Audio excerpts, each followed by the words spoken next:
La page politique, 3 minutes pour convaincre. Pour cette élection présidentielle, nous respectons l'égalité des temps de parole à la seconde près, d'où l'apparition d'un petit chrono sur votre écran. Aujourd'hui, nous recevons Sébastien Perimoni, représentant de Jacques Cheminade, candidat du parti Solidarité et Progrès. Bonjour Sébastien Perimoni. Bonjour. On va parler science, c'est un thème important pour Jacques Cheminade. Votre champion ne croit pas du tout à l'efficacité des énergies alternatives comme l'éolien. Pourquoi ? Pourquoi ? Parce qu'aujourd'hui, on va devoir fournir de l'énergie d'ici à 2050 à 9 milliards d'êtres humains.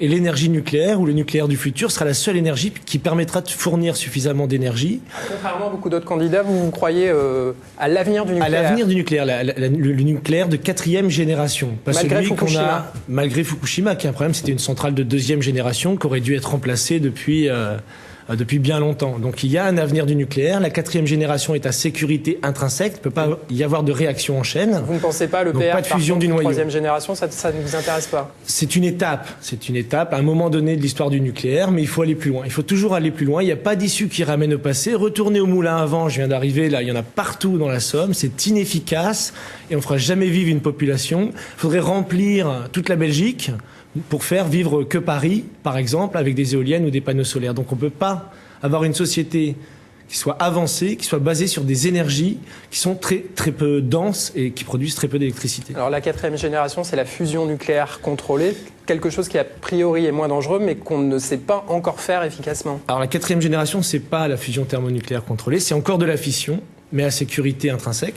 Donc la fusion, ce sera demain, c'est dans 30-40 ans qu'on maîtrise le processus, c'est ce qui se passe dans le Soleil, mais on l'a pas encore produit en des unités petites, industrielles, pour pouvoir l'utiliser de manière, je dirais, industrielle. Ce qui est frappant dans le propos de Jacques Cheminade, c'est que c'est quelqu'un qui se projette vraiment dans le lointain. Il parle beaucoup de conquête spatiale aussi. Pourquoi ?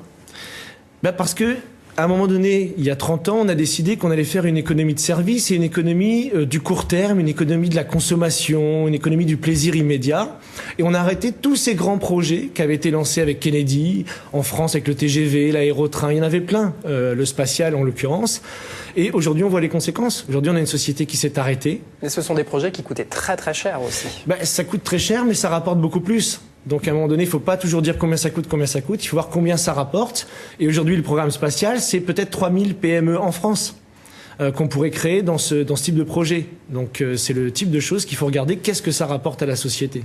Est-ce que vous croyez aujourd'hui encore qu'on peut se lancer dans ces programmes-là, compte tenu de la désindustrialisation qu'on a vécue ? Est-ce qu'on peut ramener le curseur en arrière et repartir dans des grandes conquêtes technologiques ?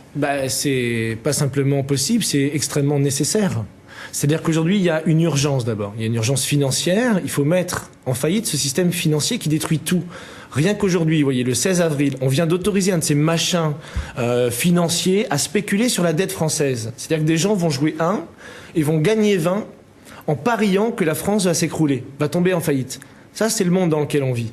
Donc c'est ce monde-là qu'il faut remplacer par un projet positif. C'est ce que dit Jacques Cheminade. Moi, je vois beaucoup de gens, ici en particulier, tomber dans le panneau des extrêmes. C'est-à-dire, c'est la faute des étrangers, c'est la faute des Noirs, des immigrés, et d'autre côté, c'est la faute des riches, c'est la faute des patrons. Et Jacques Cheminade, il n'est pas un petit peu extrémiste. Il n'est pas un petit peu extrémiste lui-même quand il s'en prend à la musique pop et au rock'n'roll. Ça, j'ai vraiment du mal à comprendre. Je le cite dans 20 minutes encore ce matin. La CIA et les services anglais ont fomenté une sous-culture de l'instant, une musique qui enflamme et qui excite. Exactement.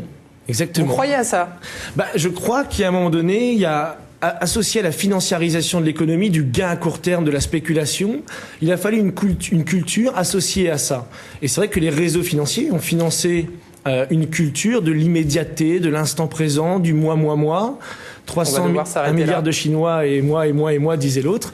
Et ça, aujourd'hui, c'est ce qui fait que les jeunes ne peuvent plus penser à long terme. Donc il faut redévelopper. C'est déjà terminé. C'est le principe pour tous les candidats, pour vous comme pour les autres. Merci beaucoup à vous.